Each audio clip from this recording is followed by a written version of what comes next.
like a JS1, when you have expected rate of climb of 2 meters, all you have to do is fly rough airspeed. There's no second thought about it. It takes all the guesswork out of it. Anything above 2 meters, it's always rough airspeed to fly to the next thermal. Those gliders are so good, especially with the high wing loading. It was more complicated when we had wooden gliders, K6s and so on, boomerangs. Then you had to be more accurate with too high speed. You could really lower your cross-country speed, and when you flew too slow, again you flew with a lower cross-country speed. But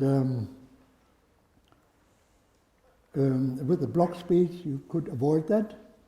You knew exactly how fast you would have to fly to the next thermal, if the thermal actually was that strong. Sometimes you missed out, and that's the luck of the game, I would say. Would you have to add anything to that? Yeah, I think in our course we did back in 1980, Ingo produced a graph, and we don't do it here, but I think it is around, but supporting the theory that block speeds are really the best way to go, because otherwise we're wasting our time. But there is a graph here I've got here. I mean, you can't see that from this distance, but it shows that it's a graph versus correct speed to fly and rate of climb achieved for the flight versus cross-country speed, and you can be flying at the incorrect speed or to the tune of, say, 20 knots, and it only changes your average cross-country speed by about 2 or 3 kilometres an hour. That's by having it in, the wrong speed. But whereby if you increase your rate of climb or achieve rate of climb for the whole flight by 1 knot, it makes 10 or 15 kilometres an hour difference to the speed that you achieve cross-country. So that supports the theory that block speeds are really also the best way to go, because you can concentrate on other things, and particularly now with the newer gliders, like Ingo just said, the disadvantage is even less because the higher performance of the glider. The higher the performance of the glider, the less important relatively it is to fly at the correct speed, because our sink rates change so little between the speed variation. So I always had a theory. Someone just asked me again just now, what's the best speed to fly between thermals, and I used to have the ideal, like the old get high, stay high, fly fast and don't turn. But it's like the best speed to fly is to be the first one to get to the next 10 knotter. So stick by that theory and you can't go wrong. Chris Stevens mentioned before when he was following you one day, he noticed something. And when I was following you one day, one thing I noticed was you hardly moved your control surfaces. So, you actually didn't do pull-ups and you weren't changing the speed a lot. So I guess there's a lot less drag when you're doing that. What's your views on that? Yeah. It also costs a lot of energy to follow a speed ring. You just have to compare the speed ring around the variometer with the speed to fly and the airspeed indicator. Your eyes are going forward and backwards all the time, and you had to correct with the stick to either fly faster or slower. Every time you arrived at a high speed, the instrument asks you for a slower speed, so you slow down, and then you arrive almost at the stalling speed, and you say to yourself, that can't be right, so you put the stick forward again, and the instrument asks for more speed, and so you fly faster and faster. And that some pilots called the dolphin soaring. You know, they went up and down like a dolphin in the old days, and I think we all did that, until we woke up and woke up to the fact that it costs too much energy to follow the speed ring, and it's much better to fly the block speeds. And more important than that is even to change gears when the weather conditions change. You know, when there's a band of cirrus clouds coming in and the conditions are weaker, you should slow down and conserve altitude in order to find the last few thermals available with a reasonable climb so you can keep going. If you keep flying fast in those conditions, when the conditions are weak, then you lose a lot of cross-country speed again. Or vice versa, when you start in the morning on a long-distance task, of course you start already when the thermals only go to 2,500 feet. But very soon the conditions pick up, and you have higher rates of climb and also higher convection height. Already then you should change gear in anticipation of stronger lift and make use of it and keep up with stronger lift to get the optimum cross-country speed. That is more important than following a speed ring. Yeah, I got some more to add. I could a little bit to add to that.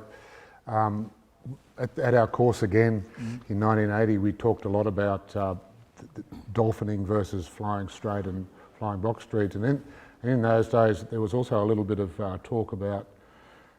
It was proved. Some German engineers did all the calculations, and it was proved that actually that there was some advantage in pulling G when the glider was in lift. They'd actually mathematically proved that theory. So a lot of people were thinking that you should be pulling G when you're in lift.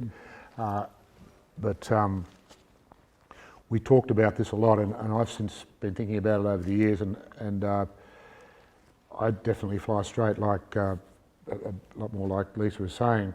But the other reason that I do it too, and I've after being aware of that so many years ago, is because something I became aware of after a long period of time was it depends on whether it's a bubble day or a stream day as to how much you pull up.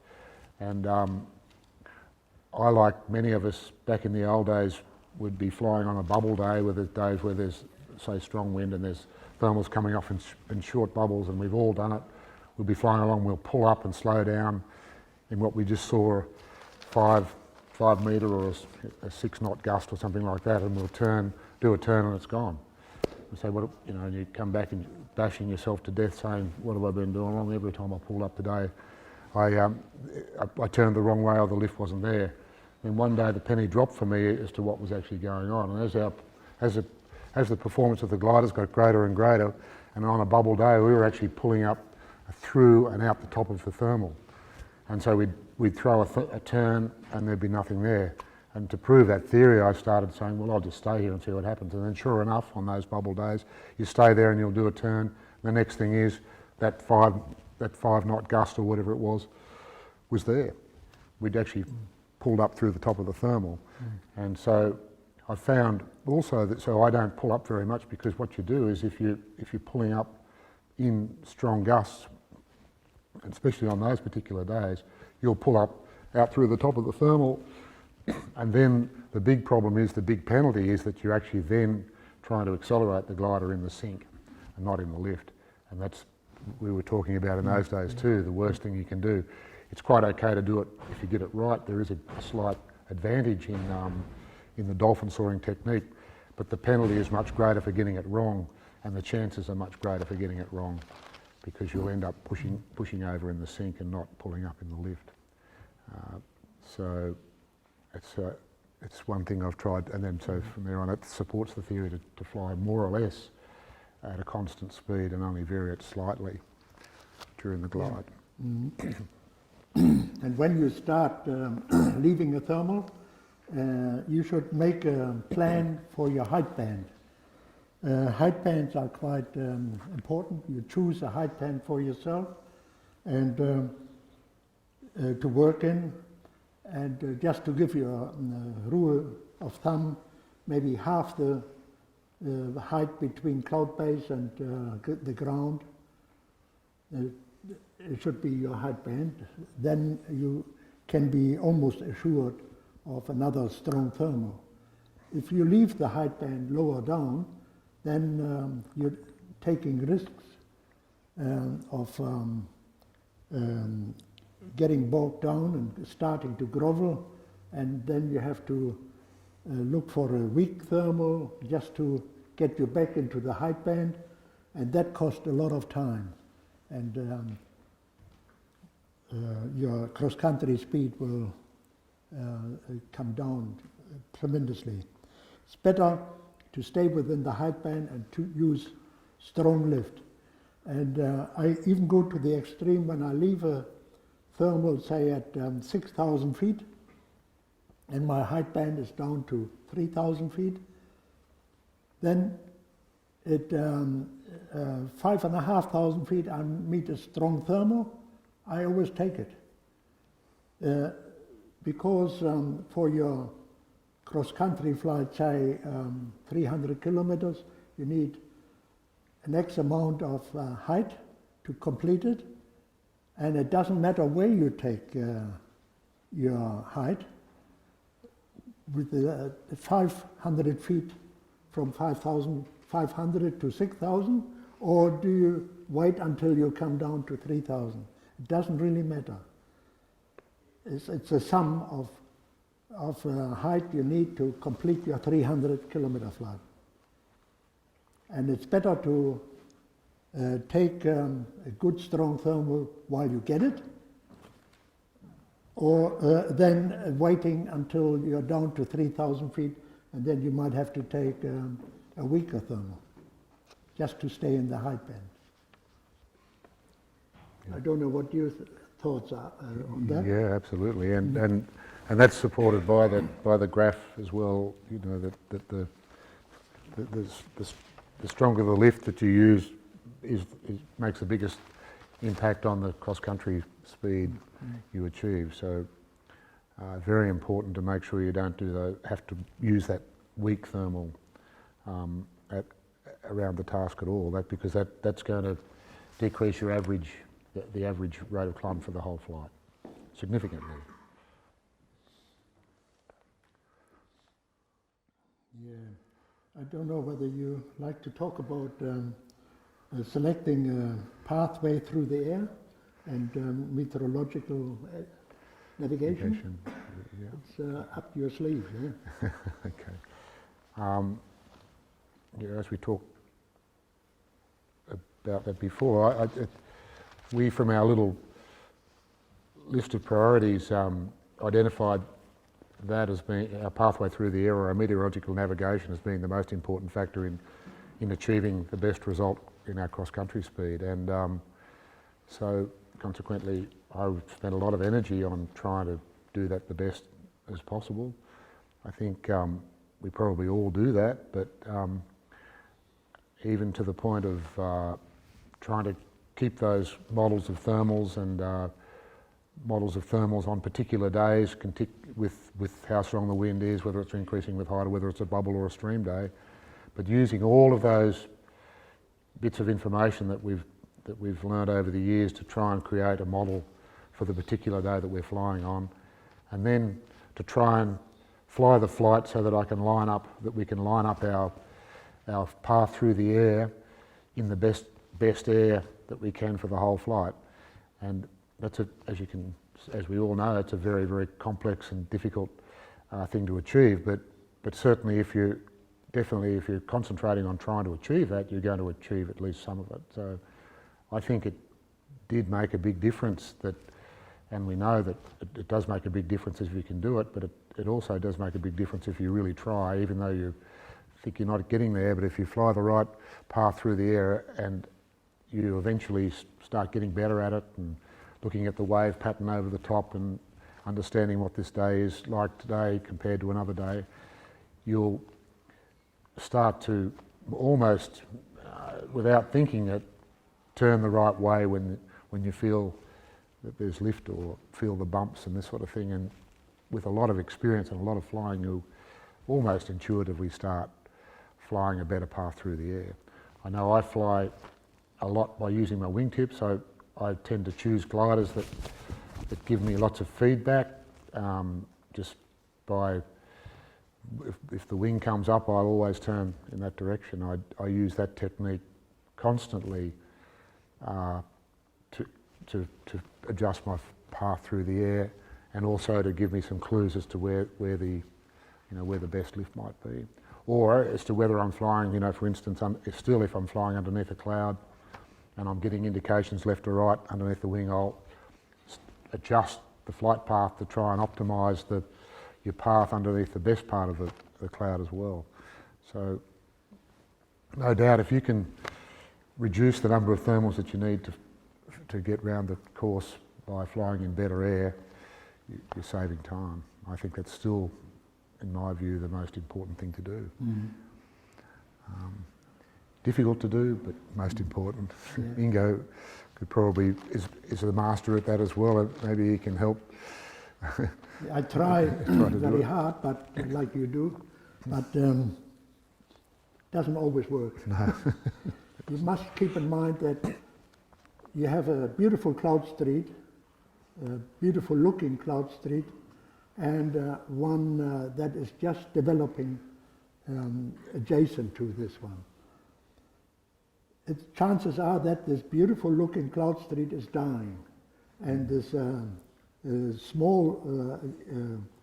this new cloud street consisting of small cumulus clouds is still growing, and you get strong lift under the young cumulus cloud street, and therefore you would have, it would pay to deviate to this other cloud street and not use the inviting one that looks fully developed and so on, but already dying, because not only cumulus clouds have a life cycle, also cloud streets have a life cycle. And now we come to cruising in bugs and rain. In Germany, they went to the trouble and got sticky tape vertical stuck all over the wing, so they artificially dirtied the wing with as if it's raining, and measured the polar curve of that glider.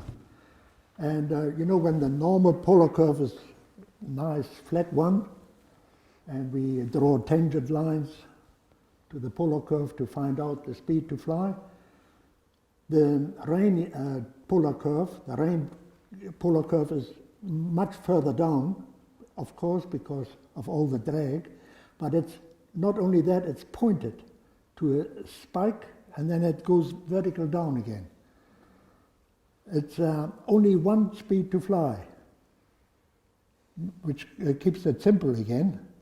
And this speed is, with our fiberglass gliders, 60 knots. If you fly any other speed than 60 knots, you're worse off. And you decrease your glide angle even further. At least at 60 knots, you have some sort of glide angle. I can give you an example. A few years ago, we had nationals in narrowmine, and I flew an LS3 at that time, which has a very sensitive wing section when it comes to rain and insects on the wing. And on the final glide, just prior to the aerodrome, there was a thunderstorm with the rain shower coming down. And we had to fly through the rain shower to reach the airfield. And I knew that I had to fly 60 knots, and I did it patiently, and arrived on the aerodrome with safety height. But quite a few glider pilots were with me at the same height when we started to enter the rain, but they panicked and flew faster. They wanted to get through in a hurry. They flew faster, and what is the effect? You finish up with the glide angle 1 in 1. For every kilometer you lose, you only can go 1 kilometer forward. That is the effect of flying faster in rain. And they all landed out in front of the finish line.